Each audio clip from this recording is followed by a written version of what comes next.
when people say, what do you do? I'm basically a hype man and a recruiter. So my job is go and get the best talent, and then when they're in, make sure that every morning they wake up and go, I'm going to smash this. Yeah. So that's basically what I try to do.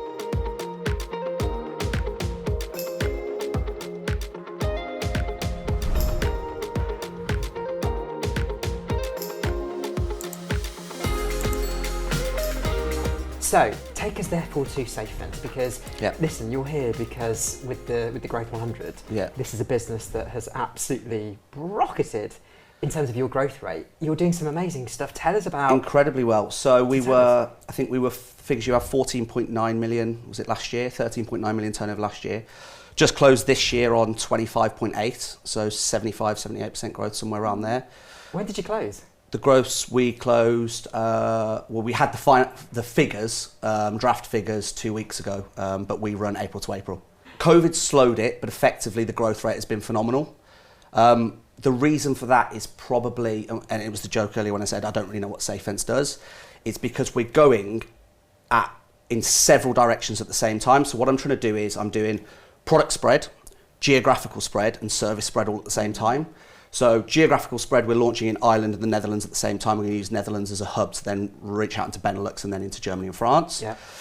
Ireland's kind of our tester of, we speak the same language, are culturally similar, so let's make sure that we can run that before we go to a country where English isn't the first language, etc. So we're testing the model in Ireland, and then we'll move into Northern Europe.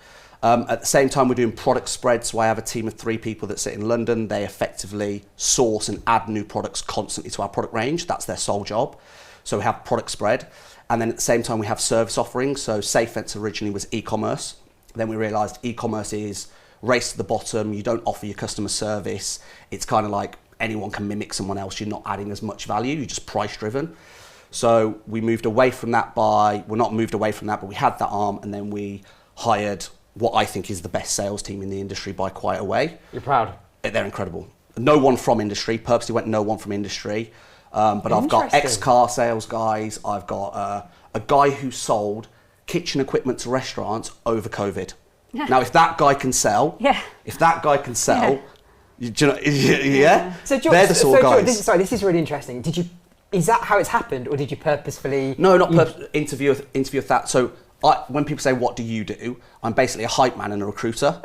So my job is go and get the best talent, and then when they're in, make sure that every morning they wake up and go, I'm going to smash this. Yeah. So that's basically what I try to do. Love it. But George, you mentioned, sorry to interrupt, you mentioned that you talked in the car with your friends about apps and whatever else. So why fencing? Because did you have any experience in it, or like, what was it that made you go into that? Did you see a gap in the market? So we did an app, which failed miserably. Yeah. We raised a load of money and failed miserably there. The fencing thing comes back to, so to tell SafeFence's story, so people say single founder, single shareholder, oh, George has done well. It's not the entire story. So my father, who's kind of my idol, is the reason that I wanted to go into it. So he did a number of things. So mum left when he was young. He was raised by his dad and who was a butcher, and his older sisters. He drops out of school, becomes a milkman, then he's a painter decorator, then he's selling jeans on a market stand. I mean, you should interview him, he's great. He wouldn't talk about himself though. Then he has a shop, then he moves into going to auctions and liquidations, and he's buying and selling stuff before he's even got it, and then eventually he moves into steel stock holding, so buying and selling steel. Now, when he's buying and selling steel, this company owe him some money, and they basically make a fence which has a tubular insert which the mesh goes inside so that it's safe. Yep. Safe fence. Got it. So it looks like it's all me, doesn't it? It's not. So I'm working for him as a salesman at the time, and this business is it's going under. So he's basically like, I'm going to close it, I'm getting rid of all the assets. And I say, oh, well, I'm living with mum and dad at the time because I'm trying to start a company. Can I sell all that stuff for you? Yeah, you sell it and you can keep the money. Golden ticket. So I put it on eBay. And it sells on eBay overnight. And you just think, hang on, eBay marks things up like 14%. And I'm still selling it, and the product's not incredible. Yeah. So distributors won't take it. We've been trying to sell to distributors, and distributors just won't take the product. Okay, well, forget the distributor. I'll be the distributor. And so I built the website for that, which cost me like $1,500 or something crazy. And the first sale you get online is elation. It's the best feeling in the world. It's so good. And so you still remember it, do you? Yeah. Like it was yesterday? Yeah, I could rewind immediately. Really? Yeah. And we start to sell it online, and then that goes incredible. And sort of, obviously, none of those products we really do anymore. SafeFence evolved into many different things, but that was I was looking for the next big idea. You know, I was looking for the next Tesla or the next, you know, Twitter or something. I was looking in tech space, really. I was looking in fintech or looking in the environment. I was looking at what's hot, I guess, and what's cool to be an entrepreneur in. And then fell on my lap was, as a gift basically from my father, of, can you get rid of that for me? All of a sudden, hang on, I think this is something. And then it was just the execution from there. So is that the sort of your USP, the fact that you've cut out the distributor and you are that, or? Well, no, because we actually now work with a lot of distributors. Okay. The irony being that I think of our top 20 customers, 7 of them are distributors. So SafeFence, obviously, that was just for that one product, which wasn't actually that great a product, and that's why the distributors wouldn't take it, and I had to sell it that way. So I wouldn't say that that's the USP. No, the USP is, I absolutely hate it when people say, oh, you do everything, or you're a jack of all trades or something like that. We're not. We are incredibly good at fencing. I know that sounds crazy. It's not the sexiest thing in the world to be. I like it. To be incredible. We are really good at it. Really. I've never heard it before. You own it. The things we are good at, we are very, very good at. And the way I describe our business model is kind of like a spearhead, like a triangle. So we go into a new business. There's got to be a reason. Why do I want to deal with you? Why do I want to deal with SafeFence? I've already got 3 fencing suppliers. Why do I need you? So the spearhead is, we are the best at what we do. We will be cheaper than anyone. We will deliver it quicker than anyone. It'll be a better quality product. We spearhead. That is what we are golden at. That's what my sales guys are driven at. But once we're through the door, once that spear's in, all the other products can come with it. So then it's, okay, well, I need that fencing, which is big and bulky, and the transport costs a fortune. Yes. Can you shove all these little items on that are going to be free of charge transport? Well, yeah, you could go to a specialist in it, but you're going to get paid double transport, or because it's not our core product range, we don't need to make the margin they need to make on it, so we can be cost effective. So you're going way above and beyond, right? And we can send the whole product range in. That's the idea. Love it. And then, as well as sending the whole product range in, what we then do, when I was saying we're diversifying in the way that the offerings to customers. So obviously e-commerce sales, then I built my sales team, then we went into hire, then we went into installation. So we'll install it for you, we'll set it up, we'll take it down at the end. And now we've just launched an environmentally friendly brand, which the idea is, instead of site consumables where you go at the end of the project, they just stick it in the scrap or they etc. We'll come, erect it, take it down at the end, take it back, repair it, send it to your next site when you're ready for it, and then we'll plant trees to offset the carbon emissions of delivery and collection. And then you try, and it's by no means going to be, the process won't be carbon neutral, we'll offset it and make it carbon neutral. But the idea is that is 100 times better. If you're an industry leader at the moment, you have to say, in my industry, how can I be better in that space? And so by offering those multiple services, hire, buybacks, installations, e-commerce, direct sales guys out on the road, you can offer the whole range of products with all of the services behind them. So that was kind of the methodology behind it. I just love the thought. I love what I'm hearing here in terms of... Have you ever seen anyone get excited about fencing before? George, crazy, can I just say that this is why my girlfriend sits there and just goes, what are we doing? This is the best job in the world, because you're just feeding off of people's energy and excitement and their vision and their drive, and it is brilliant. But that clearly is I think that's your USP, your belief, but your excitement and passion in what you're doing. That's why I imagine when you go to people and you say, this is the best in the market. That's why I was saying our sales team is so important, because they have that. So they go into a customer with that enthusiasm, with that, if something goes wrong, they care, because we want to be the best. And when you have that, I'd say that is probably the USP, is that how many people in that industry walk through the door and care what they're doing. A lot of them are, I'm selling temporary fencing, I'm getting paid X a year, it's a job for me, I get a company car, it's a comfortable lifestyle.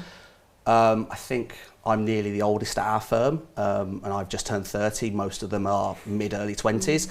So they've got that drive and ambition. They've come on board early days. They've seen the company go like that.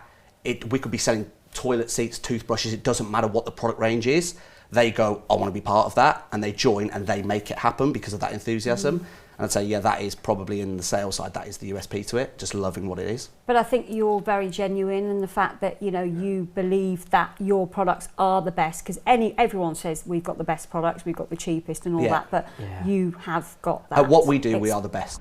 So, George, you have, 2016 you incorporated the business. Yeah. So you're now looking at a 25 million turnover business that you've created, which just blows my mind. Yeah. So what has been some of the biggest challenges that you've had to deal with, encounter, overcome as part of this growth? Yeah, so all businesses kind of have their own intricacies. You know, if you're a fintech business, it's going to be regulation or something like that. In our space, it's that to grow from 15 to 25 million just sounds like a number, and actually to sell an extra 10 million pounds worth of equipment is very easy. When you're good at it and you've got repeat customers who like your service, it's quite easy. But to operationally shift 10 million pounds worth of kit, especially being so an Arctic load of Harris fencing, sorry if nobody knows what that is. Tell us. An Arctic load of, you know, the big mesh panels you see around building sites? Yeah, okay. They're like 25 quid each, right? So you can fit 5 grand, 6 grand on an Arctic vehicle, which is the biggest vehicle you can get on the road. So how many Arctics have you got to physically shift to shift 10 million pounds worth of kit? So operationally, it's been, I'd say about 9-12 months ago, we went through, so we go in ebbs and flows, you know, nothing's ever a straight line. And we, out of nowhere, and I still don't know what it was, I think there was massive supply chain shortages last year and people physically couldn't get hold of the goods. And we could. We made a few good moves and we could. Yeah. And so our sales spiked, and I was doing 4 a.m. till 7 p.m. every night and then going home working from the computer. It was ridiculous. I'm completely burnt out. Because I laugh, sorry, just to say that's nuts hours what you're doing. Because I didn't have the infrastructure in place. I took it for granted. We'd grown from say 5 to 10, 15 million, and it was relatively smooth sailing because we'd bought a new site, we'd tripled our warehousing space. And what I didn't realise is that I needed to now be 12 months further on. I need to be 18 months further on. And so I thought, our growth will come to us, it'll be okay. We drop ship, or traditionally drop shipped a lot of our products. We can grow and we can scale and we can leverage other people's platforms and it'll be fine.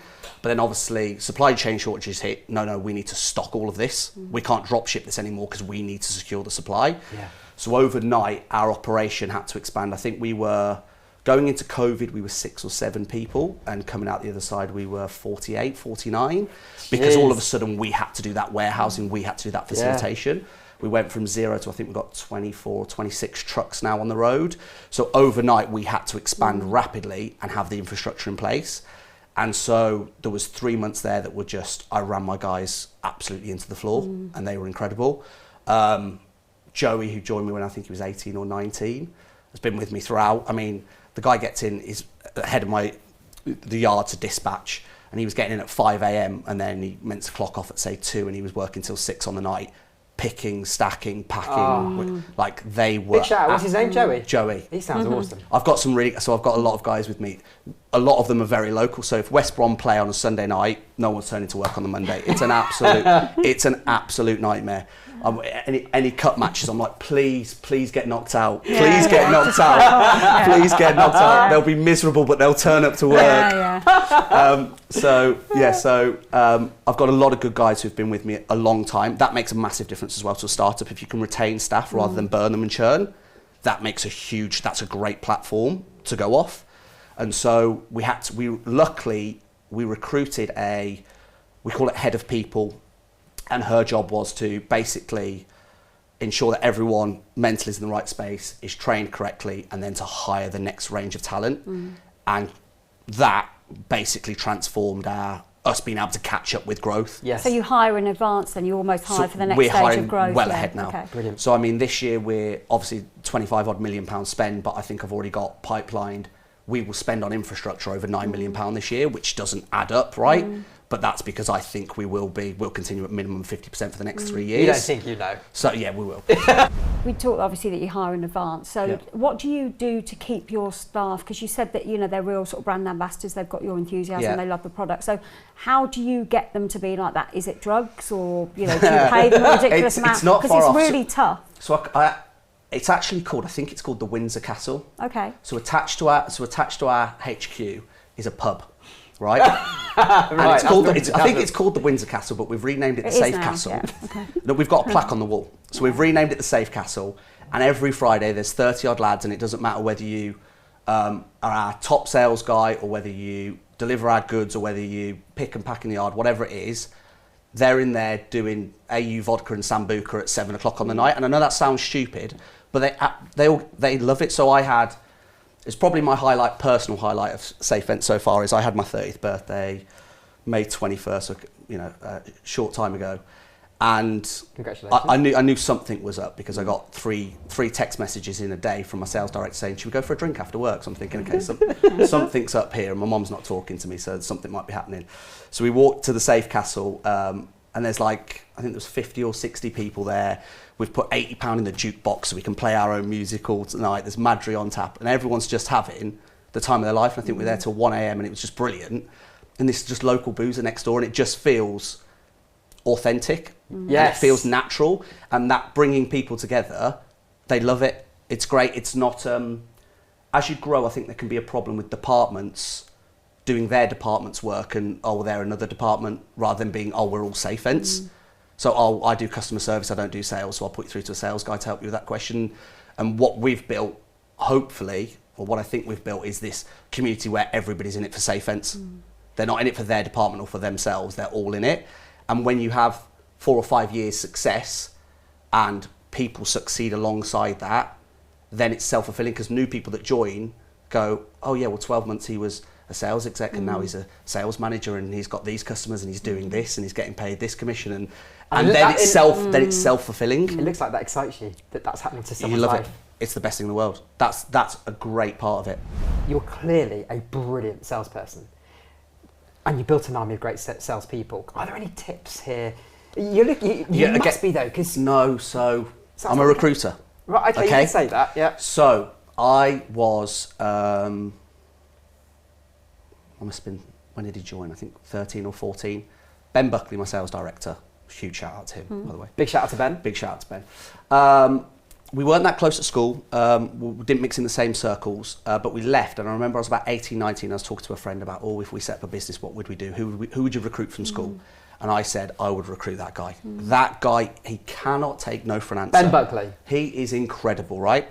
And so he joined me, I think, about 6-9 months in, when we'd started to have some success and track rate was on for like $1 million in the first year. I thought, okay, I need to leverage sales. Now I've got something that I can go to someone and convince them to come on board.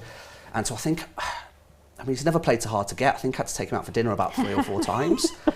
And he had an okay job at the time. I think he was selling healthcare, or he was doing something else with somebody else. And I literally had to beg and plead him. I was like, you need to come and work for me.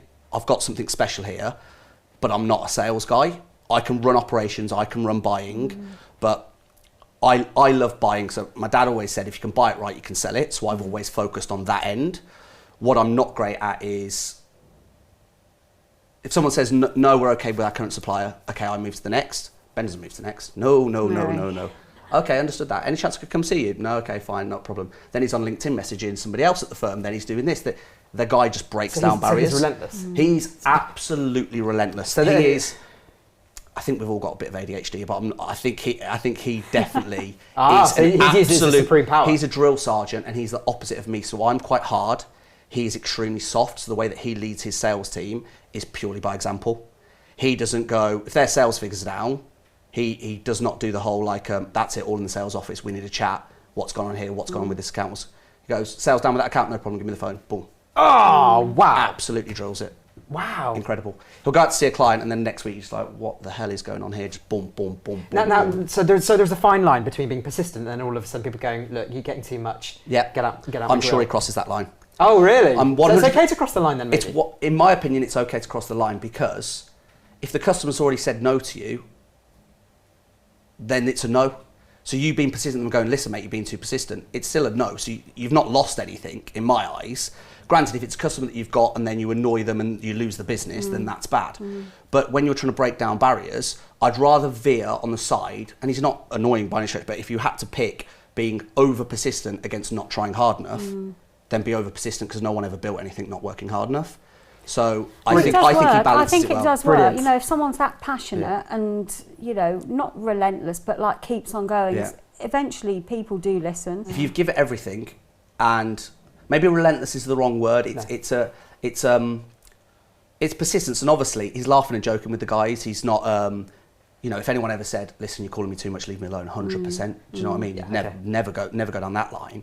But them go, no, we're okay with our current contract, fine, thank you. Okay, no problem. And then he sends a wagon with some samples on. Oh, I just thought you might you might want to see them. Got it. When's your renewal up? Oh, okay, but your renewal's up in September, because then they're laughing and joking. Yeah. And then at Christmas he sends them some chocolates with, hope you're still happy with your, he genius. just works Just the never angles. never sort of do that in your personal life, like with exes. No. Probably got a different sort of name to it. Luckily he's getting married and he's extremely He grounded. beat her down. Yeah, it was the chocolates that did it.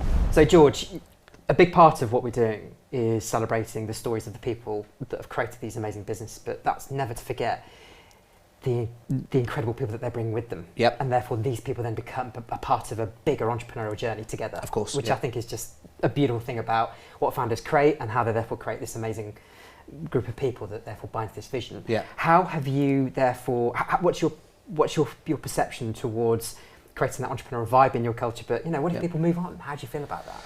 I mean, so I have no problem with people moving on when it's the right time for them. I think the key is to build an environment where you give people enough rope. So especially in an entrepreneurial environment, if you won't let people be entrepreneurial, then it's all reliant on you. Yeah. So I think giving people enough space, Ben came in early doors as sales director, and he's had free remit to build his team, free remit to move into new product bases, free remit to take on contracts and do what he needs. I've got various people in other positions where I give them enough rope to do what they need to do. But I think when you have good quality people, the key is you'd rather be part of their story than have them leave or have them go somewhere else. So you make room for them and you make room for their ambitions and what they want to do. Yeah. And you need to respect that work is, for me, it's everything.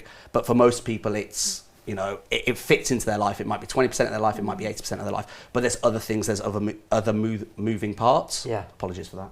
There's other moving parts. And I think as long as you make room and you're aware of those, that's the key.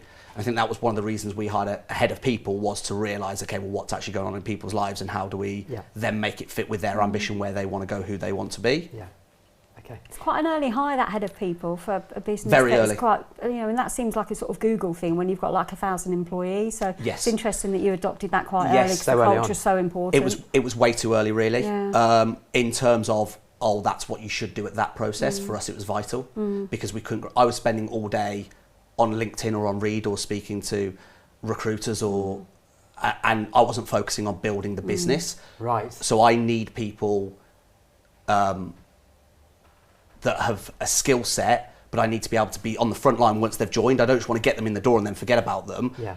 So in our sales office, I sit in the middle of the sales office. I don't do any selling, but I sit bang in the middle of the sales office. And I'm literally all day long, I'm in everybody's business all day long. I'm sure customers probably hate it because they're probably on the phone and they're hearing me going, yeah, do a deal on it. Yeah, we can do that. I'm in everybody's business, but that just gets me excited. I don't get a thrill of selling to customers. I'm not a salesperson, but I love the buzz when somebody wins an order and then it's on the group WhatsApp chat and everybody's going crazy, or we do something new. We sell, we call them bingo cards. So you add something new to the website and then it sells out of nowhere. It's like, bingo, we didn't even know that was on there. That's great. So, and then all of a sudden everyone gets excited about bingo cards, and all of a sudden everyone's on the phone trying to sell this. And then all of a sudden you're like, hang on, there's a market here. There's a market in aluminium van ramps. Who knew there was a market there? But you find it. So one of the great things about SafeFence and having such a massive product spread is that you might notice I'm quite erratic and I get bored quite quickly. I have to keep going and going and going. Yeah. So if I set up a business, when it probably got to 10, 15 million, I'd have quit and gone. But with SafeFence, because every 2-3 months we're going into a new product range, it's like starting a new business. Go find your supply chain, go find your customer base. How does the marketing work? Do we stock it? Do we drop ship it? Do we work through other distributors? Do we work to end users? Or do we import? Do we go through our local supply chain? How do we work it? And then I bring that into the business. So I'm constantly working on new sectors or new ways of selling things and then bringing them back, if that makes sense. So I'm kind of like going out and exploring. So it wouldn't be a number that made you sell, it would be the boredom. So like if you suddenly went to work, because it sounds like you've got the adrenaline of like the sort of trading floor, but in like sort of fencing and like bingo and whatever. But if you went to work and you were bored, would that make you sell as opposed to the number? Straight away. Okay. Really? Straight away, because I think I've got a million ideas. And so the point at which I think that another idea excites me more and has more potential, then I would consider it. I don't think anything even comes close to what we've currently got and what we're currently doing. But that would be it. It would be boredom, or it would be there's something I just can't pass on. Talking about, you did an article back in 2021 that I read, and one of the things that really grabbed me which is what I was really looking forward to, especially meeting with the way you were talking about. You said, I really do believe this is £1 billion business. Yeah. Now that I've met you, yeah, and now I can see what's driving you. Well, I can really see how this it is sounds crazy because because people look at the marketplace and they go, well, that's not a $1 billion marketplace. You basically have to own the marketplace to be it. But then, like I was saying earlier, if you look at product spread, if you look at the ways you sell, if you look at geographical areas, it can 100% go there. There's also multiple businesses that you pull together. So when I said this could be a $1 billion business, we're working on a number of things under the group, which I think will play huge parts of that. Okay. So obviously being able to buy, stock, store, distribute £1 billion worth of non-mechanical plant, which is our primary product range, is very, very, very difficult.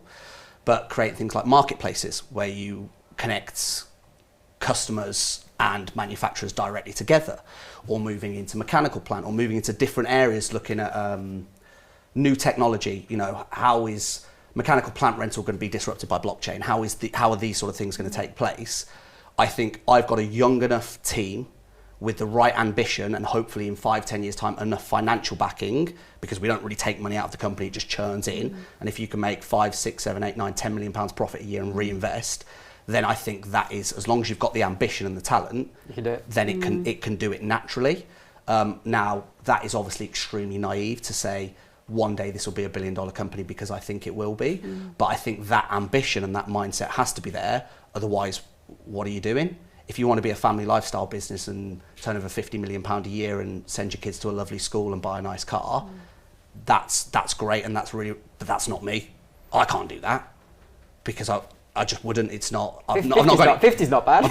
but I've just not got an interest in it, because it just wouldn't. It wouldn't tick the boxes. I'm not. So, okay, this could get a bit nerdy. When I was a kid, I used to love this game. Some people will know this, called Rome Total War. And basically what it was a campaign game, and you basically had to build an empire. You had to build cities, you had to build armies, and you slowly had to take over. And it wasn't like you could sit down for 40 minutes. I'd play for like 8 hours. But I'm like that in life. I love empire building. Okay. So I love growing. I love building things. I love developing things. Yeah. I'm not like, oh yeah, we just made 100 grand. Okay, well that's great.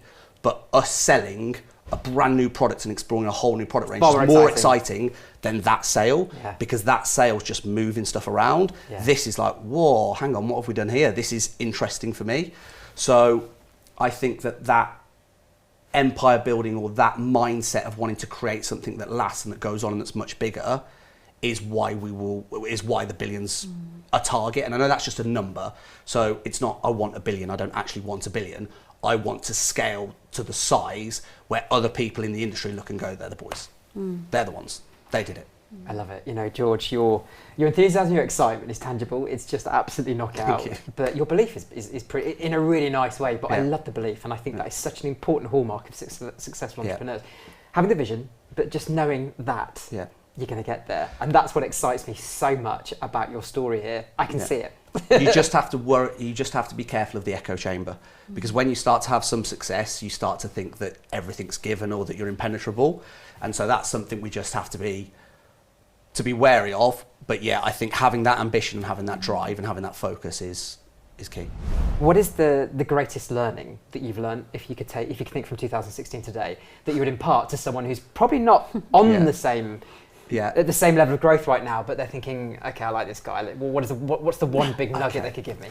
Play the cards you're dealt, I'd say. So what I did when I first started to be an entrepreneur is I looked at what was fashionable or what was cool.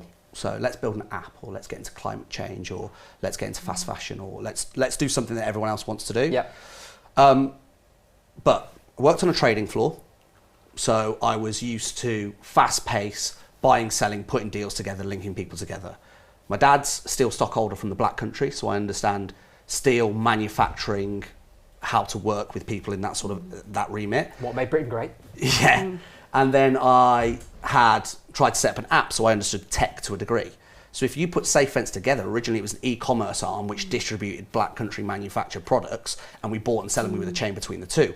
All I did was look at what's my skill set and where am I lucky enough to be in a position of, I'm lucky to come from this background. Yeah. This is what I understand. Yeah. So this is what I'll do. Yeah. And I think sometimes people chase things that are more difficult, and I'm only talking from entrepreneurs in my sense. Obviously there's visionary entrepreneurs, which I wouldn't count myself as. So if you look at an Elon Musk, a whole different league, right? But if you want to be an entrepreneur that builds a business and does it in for me, a sustainable, organic way, I would advise people and try to de-risk it. Do something organic, do something in your sphere, do something do something you're exposed to, would probably be my one nugget of advice. Well, George, you've definitely made Safe Fence sound super sexy. I've got to give you that. Thank So you. Yeah, you're fences doing- are. Yeah. You are doing an amazing job. We will do a Christmas calendar if anybody's interested in a Christmas calendar. That'll be me next to We'll put some a name. barriers. Yeah. Yeah, FEBE if will you're own one. interested, I'll keep my top on. But listen, you have been absolutely a whirlwind of energy. I've absolutely loved it. Thank you. Thank you so much for coming, and very best of luck with Safe Fence. I cannot wait to see where this business is going to go. Thank you very much for having me. Cheers. Thank you.